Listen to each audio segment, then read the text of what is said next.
যেটা একটু খেয়াল রাখতে হবে সেটা হচ্ছে যে নাইট্রোজেনটা দেওয়া যাবে না অতিরিক্ত ভাবে। অর্থাৎ নাইট্রোজেনটা আমরা পাচ্ছি কোথায়? নাইট্রোজেনটা আমরা পাচ্ছি ইউরিয়া থেকে।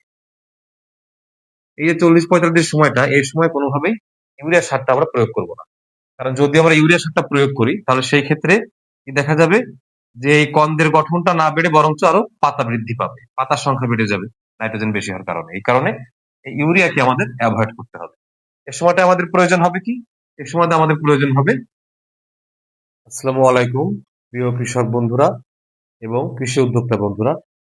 আমি কৃষিবিদ এস.এম. ফজলে রাব্বি। আমার চ্যানেলের পক্ষ থেকে সবাইকে জানাচ্ছি অনেক অনেক শুভেচ্ছা এবং অভিনন্দন। প্রিয় বন্ধুরা, আজকে একটি অত্যন্ত গুরুত্বপূর্ণ বিষয় নিয়ে আমরা আলোচনা করব। সেটি হচ্ছে যে পেঁয়াজ চাষে 40 থেকে 45 দিন বয়সে কি ধরনের স্প্রে করলে আমরা ভালো ফলন পেতে পারি সেই বিষয়ে আলোচনা। আমরা জানি যে পেঁয়াজের জীবনকালে যে কয়েকটা ধাপ আছে, যেমন প্রথম দিকে যদি আমরা চারা রোপণ করি, প্রথম দিনই আমরা চারা রোপণ করলাম, তারপরে দেখা যাচ্ছে 10 থেকে 12 দিন এই বয়সে তার বৃদ্ধি হঠাৎ করেই বেশ বড় আকারে শুরু হয় এবং 25 থেকে 30 দিনে যে তার বিভিন্ন প্রকার শাখা প্রশাখা সহ এবং তার অঙ্গের বিভিন্ন সবুজ অংশ যেটা সেটা অনেক বেশি বৃদ্ধি পায়, অর্থাৎ যাকে বলা হচ্ছে ভেজিটেটিভ গ্রোথ। সবুজ অংশের বৃদ্ধি, পাতা, শাখা প্রশাখা এগুলো আর কি। তো এরপরে যখন 40 থেকে 45 দিন সময়টা আসে পেঁয়াজের ক্ষেত্রে, এই সময়টায় তার কন্দ গঠন শুরু হয়। এই কন্দটাই হচ্ছে সেই পেঁয়াজ যেটা আমরা আসলে বিক্রি করি বা আমরা খেয়ে থাকি। এই সময়টা এজন্য খুবই গুরুত্বপূর্ণ একটি সময়। এই সময় সঠিক ম্যানেজমেন্ট আমরা না করতে পারলে কিন্তু আমরা ভালো ফলন পেতে পারবো না। যখন এই সময়টা বয়সটা আছে, পেঁয়াজের যে পাতা নিচে যে কন্দ গঠনটা শুরু হয়, এই যে সূর্য থেকে সূর্যের আলোর সহযোগিতায় এবং মাটি থেকে বিভিন্ন প্রকার প্রয়োজনীয় পুষ্টি উপাদান ও খনিজ লবণ নিয়ে গাছ যে তার পাতার সাহায্যে খাদ্য তৈরি করে, পাতার সহযোগিতায়, ক্লোরোফিলের সহযোগিতায়, এই খাদ্যটা কার্বোহাইড্রেট আকারে জমা হয়। তখন এই সময়টা আসলে যেটা হয় যে এই খাদ্যটা তার শরীরের গঠনের দিকে না যেয়ে এই খাদ্যটা নিচের দিকে নামতে শুরু করে, এই কন্দের দিকে নামতে শুরু করে এবং এখানে জমাট বাঁধা শুরু করে।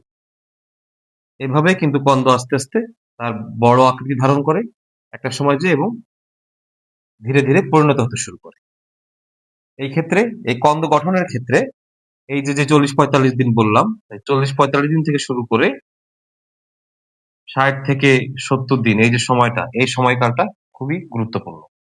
এই সময় যদি আমরা সঠিক নিউট্রিয়েন্ট না রাখতে পারি তাহলে সেই ক্ষেত্রে কিন্তু আমরা যে ধরনের আকৃতির বা যে ধরনের আকারের, যেরকম চেহারা, যেরকম ওজন, যেরকম রসের পেঁয়াজ পেতে চাই বা আশা রাখি সেটা কিন্তু পাওয়া যাবে না। সুতরাং এই সময় আমাদের বিশেষভাবে খেয়াল রাখতে হবে যে আমাদের পেঁয়াজের জমিতে প্রয়োজনীয় নিউট্রিয়েন্টস গুলো রয়েছে কিনা। বিশেষ করে এই যে 40-45 দিন বয়স, এই বয়সটায় যেটা একটু খেয়াল রাখতে হবে সেটা হচ্ছে যে নাইট্রোজেনটা দেওয়া যাবে না অতিরিক্ত ভাবে। অর্থাৎ নাইট্রোজেনটা আমরা পাচ্ছি কোথায়? নাইট্রোজেনটা আমরা পাচ্ছি ইউরিয়া থেকে। এই যে 40-45 সময়টা, এই সময় কোনোভাবেই ইউরিয়া সারটা আমরা প্রয়োগ করব না। কারণ যদি আমরা ইউরিয়া সারটা প্রয়োগ করি তাহলে সেই ক্ষেত্রে কি দেখা যাবে যে এই কন্দের গঠনটা না বেড়ে বরঞ্চ আরো পাতা বৃদ্ধি পাবে, পাতার সংখ্যা বেড়ে যাবে নাইট্রোজেন বেশি হওয়ার কারণে। এই কারণে এই ইউরিয়াকে আমাদের অ্যাভয়েড করতে হবে। এ সময়টা আমাদের প্রয়োজন হবে কি? এ সময়টা আমাদের প্রয়োজন হবে পটাশিয়াম, আমাদের প্রয়োজন হবে ফসফরাস, আমাদের প্রয়োজন হবে অন্যান্য বিভিন্ন মাইক্রোনিউট্রিয়েন্ট যেমন সালফার, জিঙ্ক,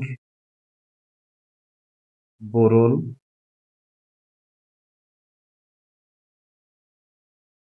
ম্যাগনেসিয়াম সহ আরো যে অনুখাদ্যগুলো রয়েছে সেগুলো মোটামুটি মাটিতে অল্প পরিমাণে লাগে। বিশেষ করে এই কয়েকটা উপাদান খুবই বেশি প্রয়োজন। তো সেই ক্ষেত্রে আমরা কি ধরনের সার ব্যবহার করি? এই পটাশিয়ামের জন্য আমরা এমওপি সার ব্যবহার করে থাকি। ফসফরাসের জন্য আমরা টিএসপি বা ডিএপি সার ব্যবহার করে থাকি। সালফারের জন্য আমরা 80% সালফার যেটা সেটা ব্যবহার করি, অথবা আমরা ম্যাগনেসিয়াম সালফেট এটা ব্যবহার করতে পারি। জিঙ্কের জন্য আমরা জিঙ্ক সালফেট সার ব্যবহার করি। বোরনের জন্য আমরা বোরন সার বলে যেটাকে সেটা আমরা ব্যবহার করি, বোরিক অ্যাসিড বা বোরাক্স হিসেবে। এখন আর ম্যাগনেসিয়ামের জন্য তো এই যে সালফারের জন্য যে ম্যাগনেসিয়াম সালফেট ব্যবহার করি, আমরা ম্যাগনেসিয়ামের জন্য এই ম্যাগনেসিয়াম সালফেট ব্যবহার করি। এখন আমাদের খেয়াল রাখতে হবে যে এই 40-45 দিন সময় এসে মাটিতে এই সারগুলো সঠিকভাবে রয়েছে কিনা। কারণ আমরা অনেকে এই 28 থেকে 30 দিন বা 25 থেকে 30 দিন যে সময়টা থাকে এই সময় সেটা সেচ দিই আমরা, এবং সেই সেচের সময় আমরা বেশ কিছু প্রয়োজনীয় সার দিয়ে থাকি। বিশেষ করে ওই সময় আমরা ইউরিয়া দেই, পটাশ দেই, আরো অন্যান্য অনুখাদ্যগুলো প্রয়োজন মতো দিয়ে থাকি। কিন্তু অনেক সময় এই সময়টাই এই ধরনের অনুখাদ্য যেগুলো সালফার, জিঙ্ক, বোরন, ম্যাগনেসিয়াম এগুলো দেওয়া হয় না। এইগুলো সাধারণত আমরা যখন চারা রোপণ করি, রোপণের শুরুতে একবার দেওয়া হয়। কিন্তু শুরুতে একবার দিলেও আপনারা ভালো করে খেয়াল রাখবেন যে ফসফরাসটা মাটিতে দীর্ঘদিন থাকে, কিন্তু এই যে পটাশিয়াম, সালফার, জিঙ্ক, বোরন এই কয়েকটা সার কিন্তু একবার প্রয়োগে কাজ হয় না। মাটিতে কিন্তু এগুলো খুব বেশি দিন থাকে না। এদের মেয়াদ ধরেন 20 থেকে 30 দিন বা একটু বেশি এরকম পর্যন্ত যায় আর কি। আর ম্যাগনেসিয়ামটা মোটামুটি দীর্ঘদিন থাকে। ক্যালসিয়াম যে উপাদানটা এটাও জরুরি। ক্যালসিয়ামের জন্য আমরা যে জিপসামটা প্রথমেই দিয়ে থাকি, এটা দিলে ক্যালসিয়ামটা মোটামুটি চাষের পুরো সময়টাই থাকে। অতিরিক্ত ক্যালসিয়াম আমাদের জমিতে দেওয়া বা স্প্রে করার কোনো প্রয়োজন হয় না। কিন্তু এটা বাদে, এই ক্যালসিয়ামটা বাদে আর ফসফরাসটা বাদে বাকি সারগুলো কিন্তু আমাদের বারবার প্রয়োগ করার প্রয়োজন। যদি এই 25 থেকে 30তম দিনে যে সময়টা আমরা সেচ দিয়ে সার দিই, এ সময় যদি আমরা সারগুলো না দিয়ে থাকি, তাহলে এই 40 থেকে 45তম দিনটা আমাদের খুব গুরুত্ব সহকারে দেখতে হবে। এ সময় কিন্তু সারগুলো প্রয়োজন। তখন আমরা এই সারগুলো স্প্রে করে দিব, যদি আমাদের আগে না দেওয়া হয়ে থাকে। আর যদি আমরা কোনো কারণে 40-45 দিনে সেচ দিয়ে থাকি, তাহলে সেচের সঙ্গে আমরা এই সারগুলো দিয়ে দিব। সেই ক্ষেত্রে আর স্প্রে করার প্রয়োজন হবে না, আমরা এই সারগুলো মাটি দিয়ে দিতে পারবো। সাধারণত দেখা যায় যে এই সময়টা সেচ খুব কমেই দেওয়া হয়, যেই কারণে আমরা একটা স্প্রে করে দিতে পারি। সেই ক্ষেত্রে তাহলে কি কি আমাদের দিতে হবে স্প্রেতে? পটাশিয়ামের জন্য আমাদের দিতে হবে কুইক পটাশ। সরাসরি এমওপি না দিয়ে কুইক পটাশটা দেওয়া ভালো, কারণ এটা পানিতে খুব ভালো দ্রবণীয়, এবং এই পটাশিয়ামে কিছু ক্লোরিন থাকে, এখানে সেটা থাকে না। এটা এর জন্য গাছের জন্য বেশি উপকারী বা গাছের জন্য ক্ষতিকর না। আমাদের দ্বিতীয়ত আমাদের দিতে হবে সালফারের জন্য আমাদের 80% সালফার দিতে হবে কোনো একটা। অথবা আমরা যে কাজটা করতে পারি, যদি ম্যাগনেসিয়াম সার না দেওয়া হয়ে থাকে, তাহলে সেই ক্ষেত্রে আমরা ম্যাগনেসিয়াম সালফেট, যেটাকে আমরা ইপসাম সল্ট বলে থাকি, বাজারে খুবই অ্যাভেলেবল আছে। এটা খুব সুন্দর আকর্ষণীয় প্যাকেটে পাওয়া যায়। যেমন ম্যাগমা নামে একটি আছে, আমি একটু উদাহরণ দিলাম আর কি এর জন্য। এরকম অনেক কোম্পানির অনেক রয়েছে। তাহলে কি কুইক পটাশ 80% সালফার অথবা ম্যাগনেসিয়াম সালফেট, যদি ম্যাগনেসিয়াম না দেওয়া হয় সেই ক্ষেত্রে। তারপরে চিলেটেড জিঙ্ক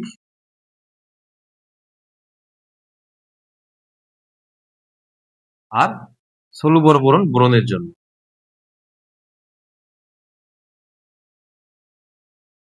এই যে কয়েকটা উপাদানের কথা আমরা বললাম, এই সারগুলো আমরা স্প্রে করে দিতে পারি। সেক্ষেত্রে এদের মাত্রাটা কেমন হবে? কুইক পটাশটা আমরা দিব 5 গ্রাম পার লিটার। এর অতিরিক্ত দেওয়া যাবে না। 3 থেকে 5 গ্রাম পার লিটার আমরা কুইক পটাশ দিব। 80% যেটা সালফার সেটা আমরা 3 গ্রাম পার লিটার দিব। অথবা যদি আমরা ম্যাগনেসিয়াম না থাকে আমাদের মাটিতে, না দেওয়া হয়ে থাকে, তাহলে সেই ক্ষেত্রে মানে প্রথমে যদি না দিয়ে থাকি আমরা, সেই ক্ষেত্রে আমরা সালফারটা না দিয়ে আমরা এই ম্যাগনেসিয়াম সালফেট দিব। সেক্ষেত্রে আমরা ম্যাগনেসিয়াম সালফার দুইটাই পাবো। তো ম্যাগনেসিয়াম সালফেটের পরিমাণটা এত দেওয়া যাবে না, এটা আমাদের দিতে হবে 1 গ্রাম পার লিটার এই মাত্রায়। সিলেটেড জিঙ্ক এবং সলুবর বোরন এগুলো আমরা 1 গ্রাম পার লিটার এই মাত্রায়। তাহলে কয়টা উপাদান গেল? 1টা, 2টা, 3টা, 4টা। আর যদি আমরা সেই ক্ষেত্রে ম্যাগনেসিয়াম না দিয়ে থাকি, জাস্ট সালফারের বদলে আমাদের ম্যাগনেসিয়াম সালফেটটা দিতে হবে। তখন আমরা ম্যাগনেসিয়াম সালফার দুইটাই পেয়ে যাবো। তাহলে একটা, এই দুইটা থেকে যে কোনো একটা, আর এই একটা, এই একটা, এই 4 প্রকার সার। এটা আমরা যে ডোজগুলো আমি উল্লেখ করে দিলাম, সেই ডোজ অনুযায়ী আমরা আমাদের স্প্রে মেশিনে নিয়ে একবারেই আমরা স্প্রে করে দিতে পারবো। এবং স্প্রে করার ক্ষেত্রে আপনারা সবসময় খেয়াল রাখবেন যে সবসময় 1 শতক জমির জন্য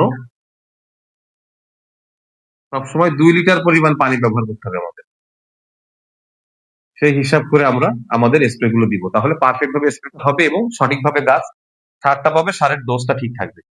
এটা আমাদের খেয়াল রাখতে হবে। তো এভাবে আমরা স্প্রেটা করলে যেটা হবে সেটা হচ্ছে যে এই ধরনের নিউট্রিয়েন্ট গুলো থাকার কারণে গাছ শক্তি পাবে, এবং গাছের যেই হরমোনাল যে অ্যাক্টিভিটিটা, অর্থাৎ সে খাবারটা পাতা থেকে নিয়ে এসে যে কন্দ গঠন করবে, সেই অ্যাক্টিভিটিটা চালাতে তার জন্য অনেক সুবিধা হবে। এইভাবে আমাদের ভালো ফলনটা পাওয়াটা শুরু হবে আর কি। কন্দ গঠনের শুরুতে যদি আমরা ভালো খাবার তাকে দিতে পারি, সে অবশ্যই একটা ভালো ফলন দিবে একটা সময়। পরবর্তী পরিচর্যাগুলো যদি আমরা ঠিক মতো নেই। প্রিয় বন্ধুরা, আসলে এই পেঁয়াজ চাষ আসলে একটা কমপ্লিট সায়েন্স। পেঁয়াজ অনেক লাভজনক ফসল, এজন্য আমরা অনেকেই চাষ করে থাকি, কিন্তু সঠিকভাবে বৈজ্ঞানিক জ্ঞান না থাকার কারণে এবং সঠিক ম্যানেজমেন্ট না থাকার কারণে আমরা কিন্তু অনেকেই আশানুরূপ লাভ করতে পারি না।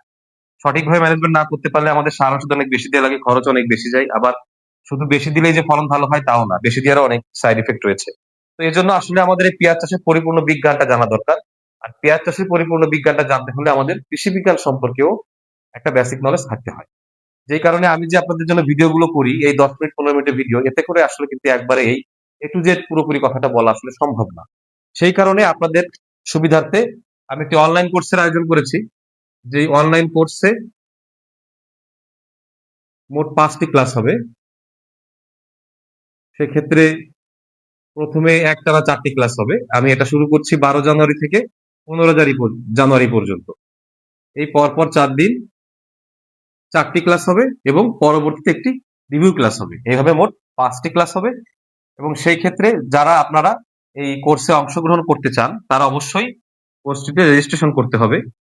আজকে ইতোমধ্যে 11 তারিখ চলছে, অনেকেই রেজিস্ট্রেশন করে ফেলেছেন।